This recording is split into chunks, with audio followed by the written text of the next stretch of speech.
Well, I would like to finish the subject topic here in this video if I can.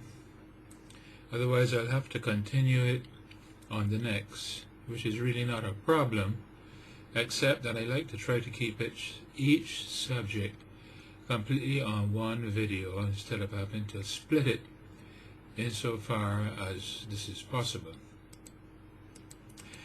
I've put all of the how to improvise video tutorials in the margin, and I'd like to suggest that you right click on your mouse, then click on create a shortcut and put an icon on your desktop as a bookmark so you can quickly access this video and find all the tutorial videos I've done in the margin.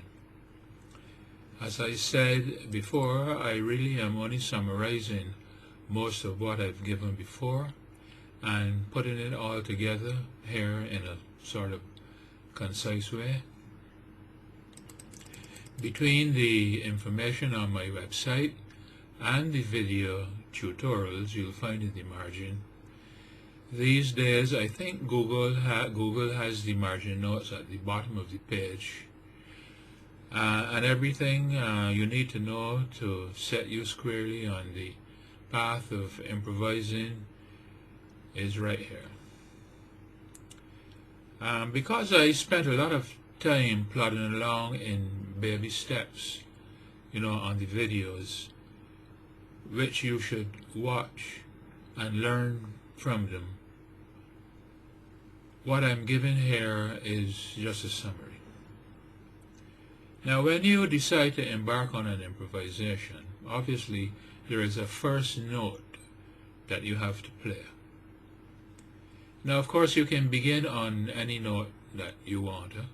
However, popular notes to start off on are the root note of the scale, the third note of the scale, the fifth and the seventh. In the key of G, these would be G, B, D, E, and F sharp. Those are just popular notes to start on, but like I said just now, you can start on any note. Now, regardless of what note you begin on, you can proceed with your improvisation just using the G scale.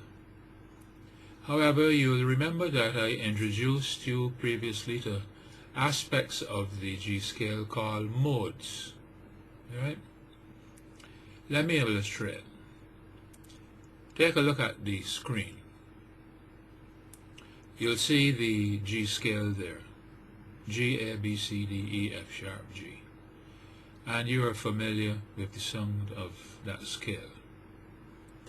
Now, suppose I played those same notes, but instead of beginning on G, suppose I began the scale on the second note, which would be A, and started the scale and ended it on A, one octave higher or lower, doesn't matter.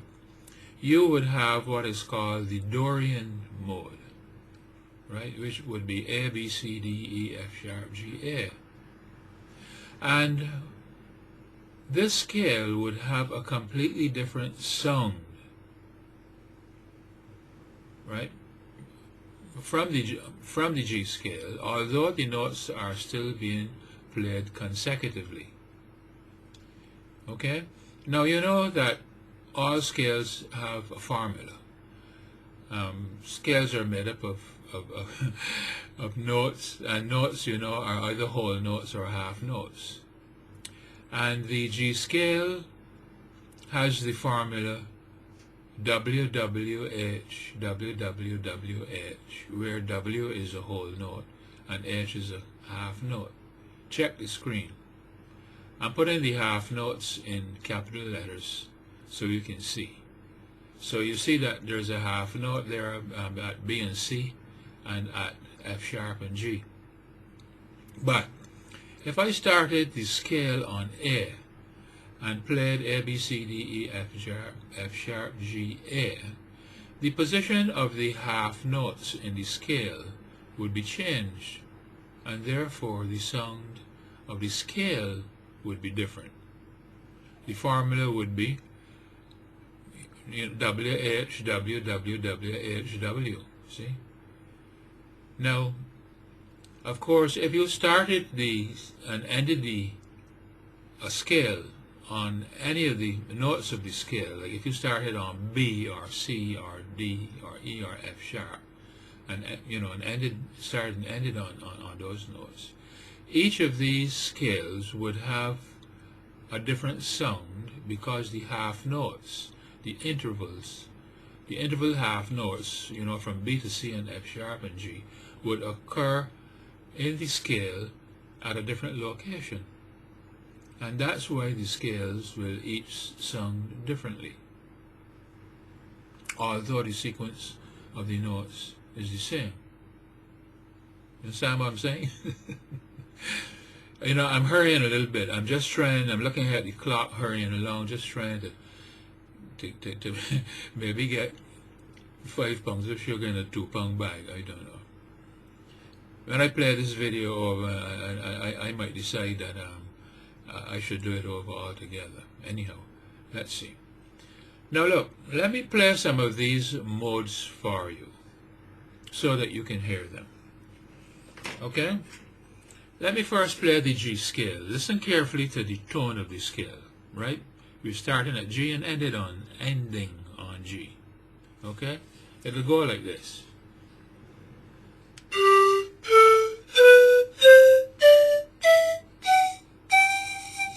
Right? That's your normal G scale. But suppose I started on A. It would be called the Dorian mode. And I start on A and ended on A. Listen to the difference.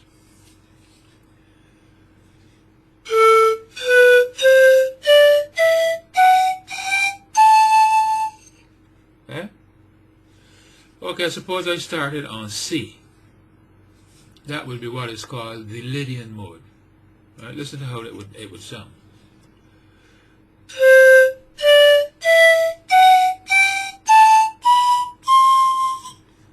You see? So you have the G scale, but within the G scale are 6 what you might call modes. And these modes you will find, if you use them, will give your improvisation a definite, each one will give your improvisation a definitely different sound. Okay? But I have to tell you, if you want to go forward and use a mode, you have to use all of the notes of the mode in order, obviously, to be able to get the particular nuance or tone of the mode. So you just can't play a short passage, right? You're not going to get the tonal effect, right? So if you decide to use a mode, make sure you use the whole scale of the mode. Okay? You know what? I'm looking here now at the clock. Good old clock. It's telling me now that I probably have a little more than half a minute. So I knew I wouldn't be able to to get everything in this video. So I'm going to shut down here now and just carry on the next episode, which would be what,